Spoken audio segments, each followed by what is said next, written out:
ওই দাওয়াত খেতে যাওয়ার পরে গোশতের মধ্যে বিষ মাখানো হয়েছিল রে আয়েশা। ওই বিষ মাখানো খাসির গোশত খেয়ে যে ব্যথা আমার পেটে উঠেছিল, আজ আবার সেই ব্যথা উঠেছে। বিশ্ব নবী ওই বিষ খাওয়ানো গোশতের কারণে ইন্তেকাল করেছেন। তার মানে বিশ্ব নবী শাহীদ। জামা আল্লাহু বাইনা নবুওয়া ওয়া শাহাদা। আল্লাহ বিশ্ব নবীকে শুধু নবী বানায় নাই, শহীদ হিসেবে কবুল করেছে। সুবহানাল্লাহ কইবেন না?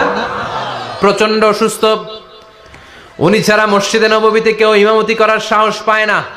বিশ্বনবী বললেন, আবু বকর তুমি যাও। আবু বকরও যায় না।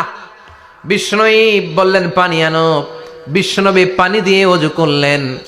ওযু করে কয়েকজন সাহাবীকে ধরে উঠতে চাইলেন, আবার ধপাস করে বেহুশ হয়ে পড়ে যায়। বিশ্বনবী উঠতে পারে না। আবার বললেন, ঠান্ডা পানি আনো। পানির ভেতরে বিশ্বনবী 2 হাত ঢুকিয়ে দিয়ে ঠান্ডা ভিজা হাত দিয়ে চেহারার মধ্যে মাসে করলেন আর বললেন, ইন্নালিল মাউতি লা সাকারাত। হায়রে মৃত্যুর কি যন্ত্রণা।